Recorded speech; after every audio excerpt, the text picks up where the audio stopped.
c'est-à-dire la thématique permanente et la thématique temporelle. La thématique temporelle, c'est une thématique vraiment qui est de longue, qui est dans une durée un peu plus longue. Elles ont procuré un thème comme le costume nous parle depuis 2015 et qui a changé aujourd'hui, qui est devenu la cohésion sociale autour du costume, qui est actuel thème du musée depuis 2023. Ceux-ci sont des expositions permanentes du musée. Au niveau de la collaboration et du partenariat, le Musée national du costume fusionne avec d'autres musées et d'autres organisations culturelles à l'occasion de la pandémie de Covid-19 en 2020 et aussi la sécurité des collections du musée par l'AFCP en 2015 et en 2021. En grand stade, nous avons la présentation de l'établissement du stage. D'abord, nous devons savoir que Grand Bassam est une ville historique de la Côte d'Ivoire. Donc, elle contient 4 compartiments. Le premier compartiment, il y a les résidences. Le deuxième, la cité administrative. Le troisième, nous avons le marché. Et la dernière, nous avons le village. Donc, le musée national de costume est situé à la cité administrative de la Côte d'Ivoire, de Grand Bassam. Et ici, nous avons le logo du musée et le directeur actuel du musée national de costume, appelé M. Tizeli, qui est le chef conservateur et assistant de toutes les collections du musée. En grand 5, nous avons les éléments essentiels lors de notre activité au stage au musée national de costume de Grand-Bassam. En première activité, nous avons la consultation des registres et les fiches d'inventaire d'identification. J'ai vérifié lors de mon stage les différents documents parlant des collections et si les collections sont inventoriées, si les collections respectent les différentes normes de l'ICOM et si les fiches d'identification sont rangées dans les catégories que j'ai précédées. L'enregistrement des collections doit se poursuivre. Il y a certaines collections qui ne sont pas enregistrées jusqu'à aujourd'hui, mais qui sont dans les réserves. Comme activité 2, nous avons fait la vérification d'une écuyère et une photographie d'une scène du marché au nord de la Côte d'Ivoire. Alors, l'écuyère, c'est l'objet de fabrication de la tchéquie chez nous, qui est notre mets traditionnel.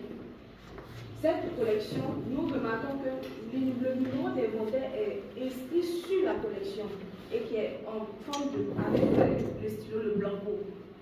Donc, mon maître de stage m'a dit c'est quelque chose qu'ils n'ont pas trouvé à mieux faire. C'est-à-dire, au lieu de mettre le niveau d'inventaire sur la collection, ça peut impacter la collection en question. Donc, ils m'ont demandé de ne pas trop rentrer trop dans les détails concernant cette démarche. Mais ici aussi, nous constatons que l'écuyer n'a pas de cartel d'information.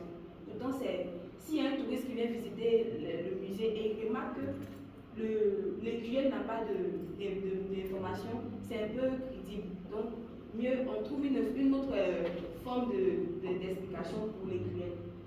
Deuxièmement, nous avons la photo d'une scène du marché qui est en règle, c'est-à-dire qu'il y a un carnet d'information qui a le numéro d'inventaire sur la collection.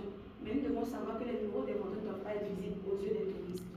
Parce que si c'est visible, ça peut créer un problème et aussi en cas de vol, on peut facilement le voler. Comme troisième activité, nous avons le conditionnement du pain baoulé à la terrasse bleue et jaune. Donc, toutes ces collections que je présente, cette collection est située dans la réserve.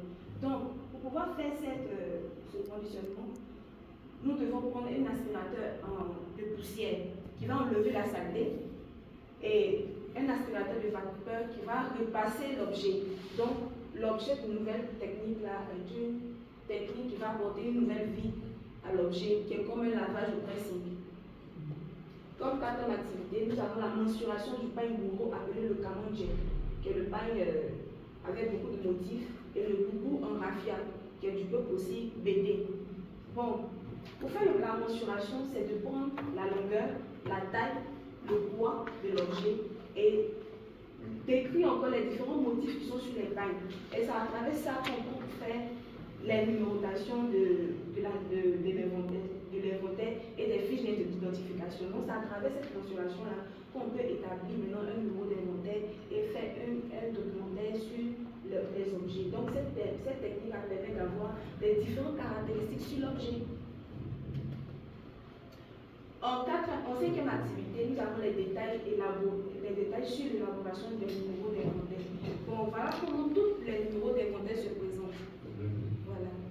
Voilà comment les numéros d'inventaire se présentent avec les différents. Donc cette technique-là indique toutes les catégories des collections. Ici, nous avons les activités essentielles pour les fiches. J'ai effectué des fiches et aussi pour connaître, c'est ça qui est derrière notre travail. Nous avons maintenant en dernière position les défis majeurs et les perceptions. D'abord, nous devons connaître qu'il y a obsolescence de techniques, les matériaux sont insuffisants et il n'y a pas de logiciel pour sauvegarder les collections. Comme deuxième piste, comme piste d'amélioration, il faut faire la numérisation des collections, une formation continue, l'utilisation des logiciels adaptés, l'étiquetage durable, la création des fiches normalisées, la collaboration avec les universités et la communauté locale, et aussi le projet de documentation photographique et la numérisation des collections doivent être systématiques.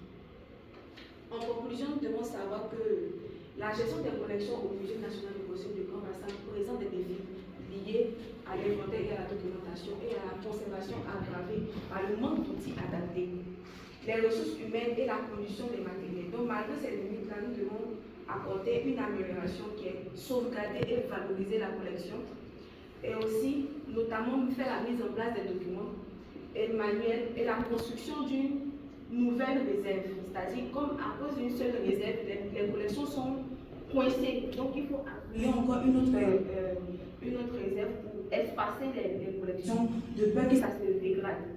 Et enfin, nous devons savoir que ces initiatives-là visent à préserver durablement les collections et aussi permettent de renforcer la transmission des savoir-faire des traditions africaines.